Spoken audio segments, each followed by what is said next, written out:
July August ছাত্র জনতার গণ অভ্যুত্থানে রংপুরে বেগম রোকেয়া বিশ্ববিদ্যালয়ের শিক্ষার্থী আবু সাইদ হত্যা মামলায় অভিযোগ গঠনের লক্ষ্যে প্রসিকিউশন তাদের শুনানি শেষ করেছে।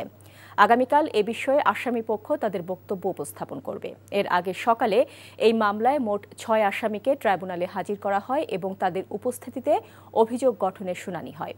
এই মামলায় মোট ৩০ জন আসামির মধ্যে কারাবন্দী আছেন বেগম রোকেয়া বিশ্ববিদ্যালয়ের তৎকালীন প্রক্টর শরীফুল ইসলাম, বিশ্ববিদ্যালয়ের শাখা ছাত্রলীগের সাধারণ সম্পাদক ইমরান চৌধুরী আকাশ, এসআই আমির হোসেন ও কনস্টেবল সুজন চন্দ্র রায়।